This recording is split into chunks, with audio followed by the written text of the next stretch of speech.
Sebelumnya, setelah Hansen berhasil menghabisi Raja Falcon Langit, Hansen lalu mengitari mahkota pohon. Dia melihat sekilas apa yang ada di balik bawah dedaunan, dan ketika dia melihat apa yang ada di sana, pupil matanya menyusut karena terkejut. Di balik balutan dedaunan yang lebat, Hansen melihat sarang burung yang dibangun dari dahan. Sarang itu tidak luar biasa, namun di dalam sarang Sen melihat seekor burung yang tampak seperti burung gagak. Itu hitam pekat dan yang dilakukannya hanyalah menatap dingin ke arah Hansen. Hansen menatap matanya dan merasakan hawa dingin. Dia mengira jika gagak itu memutuskan untuk bergerak dan mengejarnya, dia akan dimusnahkan hidup-hidup dalam waktu singkat. Tapi gagak itu tidak melakukan apa-apa. Dia tetap di tempatnya, nyaman di sarangnya, menyaksikan Hansen terbang melewatinya. Sen pun segera mendarat. Para anak buahnya Shenren kagum dengan Hansen karena berhasil menghabisi King Falcon. Sementara itu, Hansen basah dengan keringat dingin. Dia hanya melihat, tetapi dengan inderanya yang sangat selaras, dia dapat menentukan seberapa kuat itu. Itu penuh dengan energi, dan Hansen baru tahu bahwa itu pasti bis Super God. Hansen percaya dia harus segera keluar karena dia sangat dekat dengan bis Super God itu. Namun bis itu tidak melakukan apa-apa sama sekali. Itu merupakan sebuah keajaiban. Semakin Hansen merenungkan situasinya, semakin dia merasa ada sesuatu yang tidak beres. Bis Super God gagak itu hanya berjarak beberapa meter, jadi tidak mungkin dia tidak melihatnya. Tetapi jika itu memang menonton Hansen, mengapa ia memilih untuk mengabaikan makanan gratis? Kecuali gagak itu tidak bisa bergerak. Jika gagak itu bertelur, apakah itu sebabnya dia tidak memilih untuk menghabisiku? Pikir Hansen melintas di benaknya. Selain itu, Hansen tidak bisa memikirkan alasan lain selain itu. Namun yang paling penting adalah kebutuhannya untuk meninggalkan daerah itu dan kembali ke tempat aman. Jika gagak memutuskan untuk meninggalkan sarangnya, dia akan berada dalam masalah. Hansen segera memegang lengan Queen, mengajaknya untuk segera pergi, mengatakan bahwa ada bis Super God yang menakutkan di atas pohon. Queen tanpa ragu-ragu mengikuti Hansen. "Hah, pasti kau bercanda. Jika memang ada bis menakutkan di atas pohon, jelaskan padaku bagaimana kau kembali tanpa luka di tubuhmu," ujar Su Dongjin tak percaya dengan kata-kata Hansen. Shenren hanya mengerutkan kening bertanya-tanya apakah dia harus pergi atau tidak dan mengikuti peringatan mengerikan Hansen. Tapi kemudian terdengar pekikan memekakkan telinga. Kuak, kuak, kuak. Gagak hitam muncul dari mahkota pohon, melebarkan sayapnya dan terbang ke bawah dengan mata seperti manik-manik ke arah mereka. Burung gagak dengan santai meluncur ke arah mereka. Dia tidak terburu-buru, jelas itu dengan dingin menyaksikan Hansen dan yang lainnya melarikan diri untuk kehidupan mereka. Sialan, apa yang sedang terjadi? Gumam Hansen bingung, tetapi dia tidak bisa meluangkan waktu untuk memikirkannya. Yang terbaik yang bisa dia lakukan saat ini adalah melarikan diri. Segera gagak itu meluncur, suara tajam bergema. Gagak itu mencapai kecepatan yang menunjukkan bahwa ia sedang berteleportasi. Blus! Salah satu anak buah Shenren yang tengah berlari langsung ditebas oleh sang gagak. Hansen mengaktifkan kuncigannya untuk mengaktifkan kemampuan inderanya yang tertinggi. Tetapi bahkan dia tidak dapat menyaksikannya terbang seperti itu. Pada saat gagak menghilang, sayapnya malah mengiris leher Evolver. Jarak yang ditempuhnya untuk pergi dari langit ke Evolver yang sedang berlari tidak mungkin bisa dilewati hanya dengan kecepatan. Hansen mulai percaya bahwa itu memang memiliki kemampuan teleportasi. Kalau tidak, itu tidak bisa menghindari akal sehat. Pada saat ketakutan ini, Hansen terguncang oleh pemandangan Shenren berlari melewati dia dan Queen. Bakat keluarga Chen tidak bisa diremehkan. Hansen terus berlari. Dia mencoba yang terbaik yang dia bisa, tetapi dia tidak bisa mengikuti Shenren yang melampaui mereka semua. "Jika kita terus seperti ini, kita tidak akan berhasil," ujar Hansen sambil memperlambat kecepatannya untuk berlari bersama Queen. "Jika kita tidak bisa mengalahkan bis itu, tidak ada cara untuk melarikan diri dari kesulitan ini," ungkap Queen, dan Hansen mengerti apa yang dimaksudkan Queen. "Apakah kamu ingat bis yang mengendarai awan merah jauh di bawah gunung?" ujar Queen. "Apakah kamu menyarankan musuh dari musuh kita adalah teman kita? Aku tidak yakin itu akan berhasil. Untuk semua yang kita tahu, kita hanya akan berakhir terjepit di antara keduanya." Jika itu terjadi, kematian mengerikan pasti akan menunggu, ujar Hansen yang mengerti apa yang disarankan Queen. Ya, kita harus melakukan sesuatu. Jika yang kita lakukan hanyalah berlari, apapun yang terjadi kita akan mati, ungkap Queen. Hansen mempertimbangkan kembali saran Queen. Bahkan jika kita mencobanya, bis yang berkeliaran di lereng terlalu jauh, kemungkinan terburuknya kita akan terbunuh sebelum mencapainya. Mata Queen menjadi dingin dan cahaya ungu khasnya mulai mengalir di dalamnya di sekitar tubuhnya. Tiba-tiba teriakan panjang terdengar. Itu bukan dari sang gagak tetapi sesuatu yang lain. Sementara itu, Shenren tengah berlari dan melihat sebuah bis yang menyerupai kuda atau keledai. Shenren pun menghentikan larinya. Keledai dengan awan merahnya mulai berlari dengan sangat cepat menyerang Shenren. Rambut abu-abu Shenren berdiri dan aliran angin mulai berbentuk di sekitar tubuhnya. Shenren pun melompat ke udara menghindari serangan yang masuk dan mendarat beberapa meter dari musuhnya. Kemudian dia berlari sekali lagi. Seluruh adegan ini dimainkan selama 1 detik. Itu sempurna dan itu berjalan tanpa hambatan. Kekuatan keluarga Chen sangat mengesankan. Lalu bis keledai itu tidak mengembalikan perhatiannya ke Shenren, melainkan berbalik untuk Queen. Garis-garis ungu menari-nari. Bis keledai atau kuda itu tampak mengenali Queen, melacaknya dengan matanya dan mengikuti Queen saat turun tanpa memperhatikan orang lain. Hansen tidak bisa berbuat banyak. Skenario terburuk mereka mulai hidup. Dia tidak tahu apa yang Queen lakukan untuk menarik perhatian bis itu, tapi itu terkunci padanya. Tanpa keinginan untuk mengejar orang lain, situasi yang mereka alami telah berubah dari buruk menjadi lebih buruk. Tiba-tiba Hansen melihat Queen berbalik untuk melarikan diri ke arah berbeda, meninggalkan rute mereka. Sepertinya dia ingin membawa bis itu menjauh dari yang lain. Hansen terkejut dengan perbuatan mulianya, tapi tidak ingin meninggalkannya sendirian. Hansen pun berbalik untuk mengikuti Queen. Hansen sangat senang bahwa mereka telah menemukan jalan keluar dari kesulitan mereka. Keledai awan merah jelas lebih rendah kekuatannya daripada gagak. Prediktabilitas serangan dan gerakannya sangat membantu. Ini jauh lebih baik daripada berurusan dengan gagak yang melengkung. Queen terus saja dikejar. Queen menggunakan Heavenly Go untuk terus mengubah arahnya saat dia melarikan diri, menghindari keledai itu berulang kali. Sang keledai awan merah mulai naik dan menutupi dirinya sendiri. Bentuknya kini mulai menyerupai kuda yang dibangun dari gumpalan awan. Tiba-tiba ia melompat 10 meter dan tiba di belakang Queen. Akselerasinya yang tiba-tiba mengganggu ritme Heavenly Go-nya Queen. Meskipun dia masih bisa menghindari serangan keledai itu, celah yang telah ditutup berarti dia tidak bisa lagi melarikan diri darinya. Situasinya tampak buruk. Hansen melompat ke atas keledai awan merah. Saat mengudara, dia mengkocok panah merak dan memuat baut atau anak panah kelas jet dari tabungnya. Dengan kecepatan tinggi, dia menembakkan 3 baut ke keledai itu. 3 baut kelas jet menjadi 3 kilatan amarah yang meledak-ledak, menyerang keledai di tempat yang berbeda. Tanpa membuang waktu untuk melihat hasilnya, dia melompat dan melanjutkan larinya.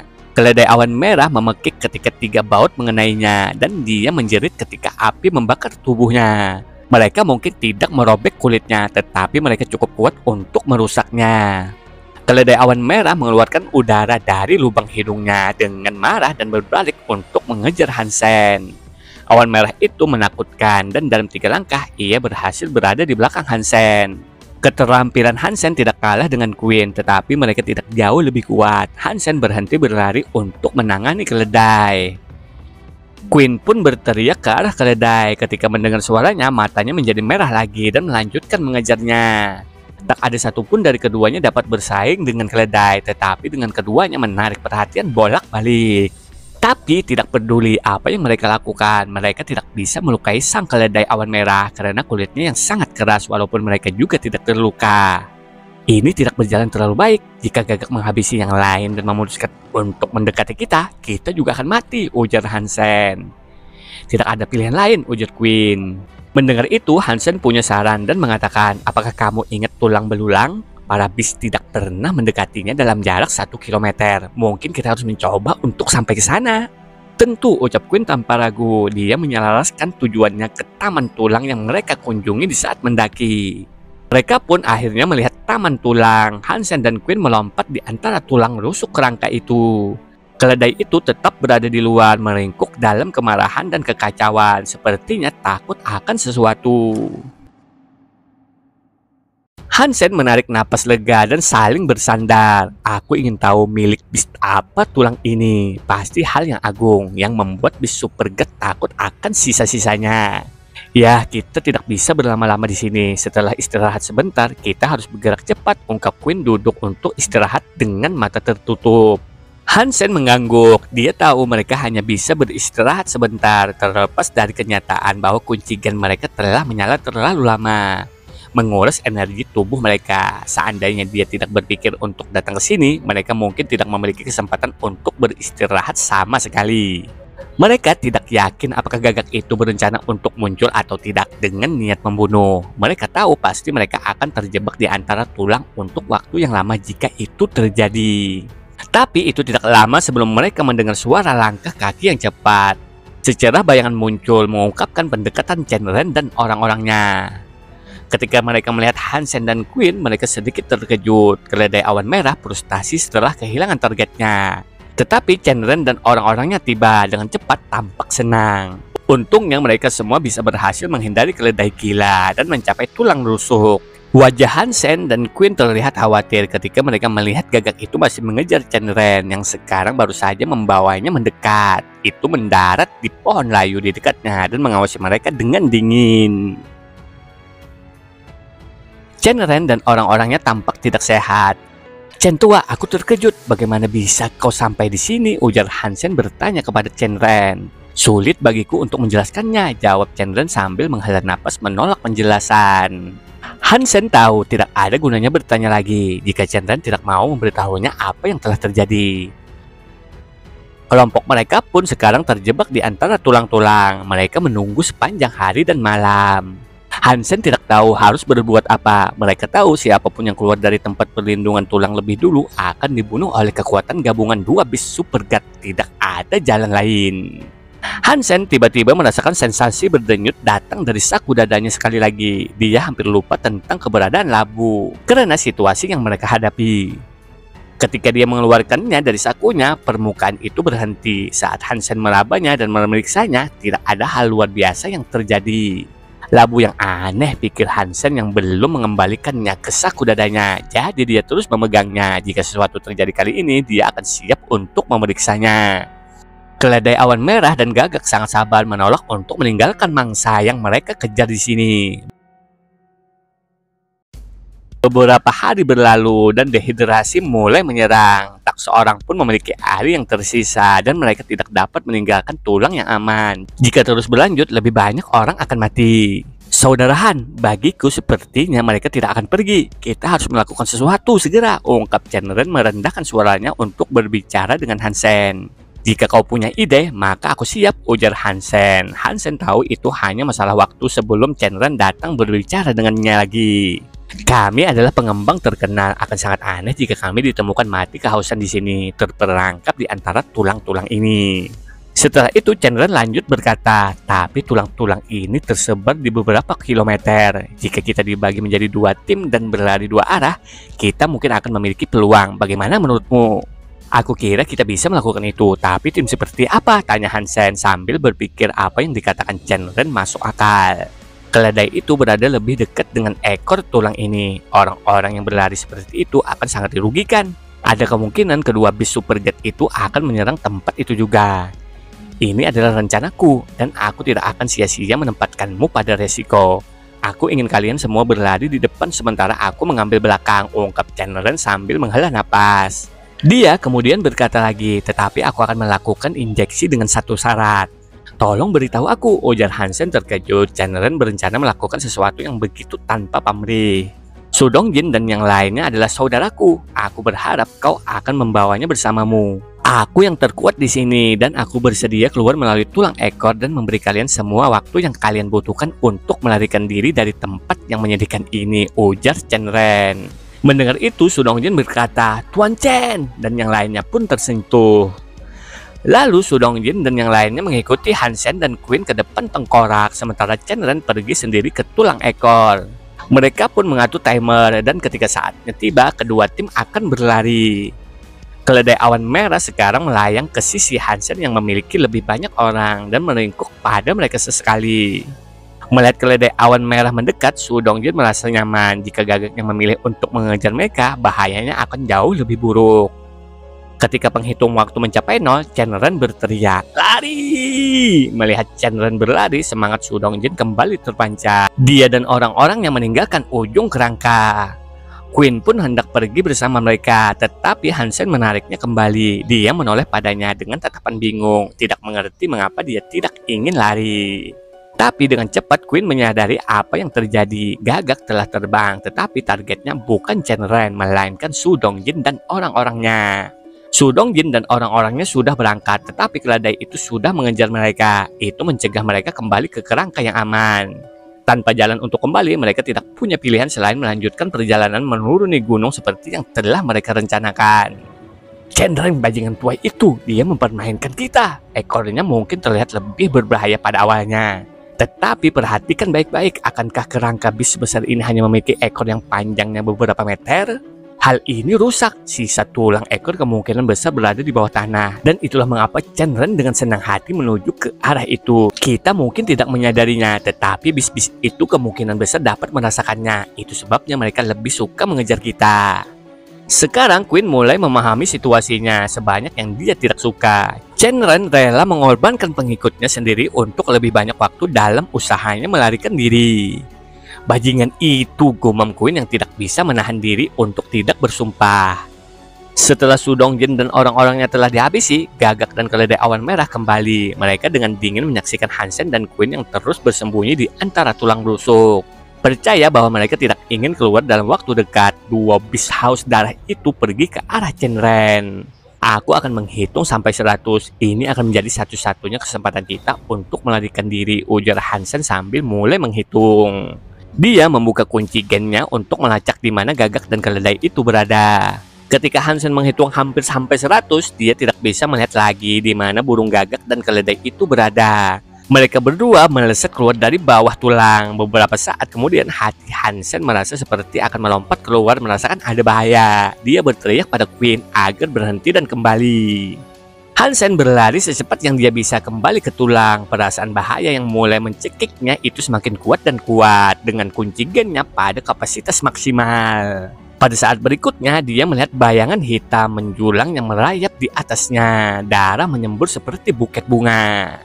Hansen merasa punggungnya seperti terbakar. Dia menduga ada tulang di punggungnya yang patah. Ternyata itu ulah sang Gagak. Gagak itu sangat marah karena ketidakmampuannya untuk menghabisi Hansen.